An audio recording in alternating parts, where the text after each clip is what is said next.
কাঁটাতারের ভয় শেষ, বাংলাদেশের কঠোর বার্তা। ভারতকে কি বললেন পররাষ্ট্রমন্ত্রী? স্বাগতম। আজকের সবচেয়ে আলোচিত খবর, বাংলাদেশ ভারত সীমান্তে উত্তেজনার নতুন অধ্যায়।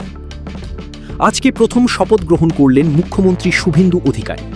গ্রহণের পরেই বাংলাদেশের কাঁটাতারের বেড়া মজবুত করার জন্য নির্দেশ দিলেন, যাতে বাংলাদেশের অনুপ্রবেশকারী ভারতে না ঢুকতে পারে সে বিষয়ে কঠোর নির্দেশ দিলেন।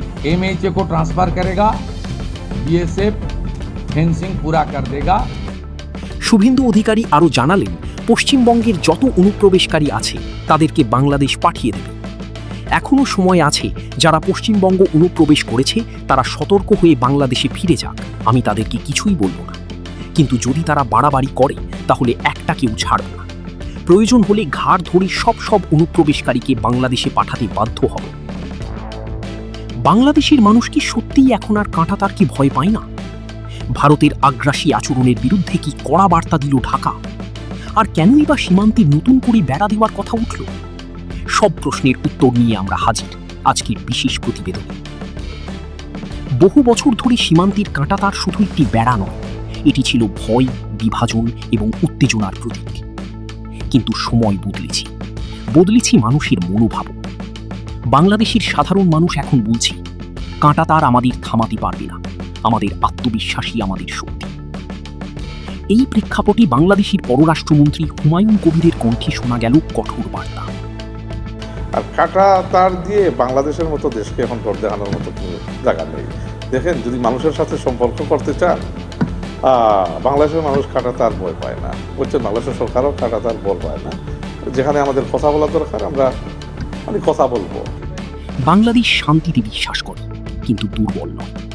আমরা বন্ধুত্ব চাই। এই বক্তব্যের পর রাজনৈতিক অঙ্গনে শুরু হয়েছে তুমুল আলোচনা। বিশেষজ্ঞরা বলছেন, এটি শুধু কূটনৈতিক ভাষণ নয়, এটি একটি শক্ত বার্তা। অন্যদিকে ভারতের রাজনীতিতেও উঠেছে নতুন সুর।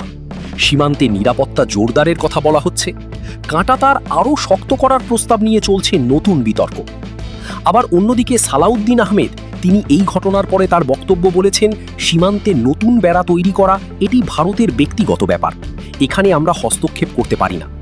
কিন্তু তিনি পরে বলেন, যদি এরকম ব্যাপার হয় তাহলে আমরাও কঠোর পদক্ষেপ নিতে বাধ্য হব। এক পর্যায়ে বলেন, ভারত যদি উগ্রপন্থী আচরণ করে তাহলে আমরাও প্রস্তুত আছি, তাদের সাথে মোকাবেলা করব। এই বলে সালাউদ্দিন আহমেদ তার বক্তব্য শেষ করেন। দুই দেশের সম্পর্ক ইতিহাস, সংস্কৃতি এবং অর্থনীতির সঙ্গে গভীরভাবে জড়িত।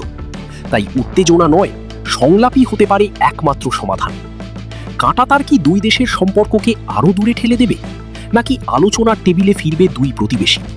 এই প্রশ্নের উত্তর দেবে সময়। তবে একটি বিষয় স্পষ্ট, বাংলাদেশ আজ আত্মবিশ্বাসের সঙ্গে নিজের অবস্থান জানাতে প্রস্তুত। আপনি দেখছিলেন বিশেষ প্রতিবেদন, কাঁটাতারের ভয় শেষ। বাংলার সত্য খবর সবার আগে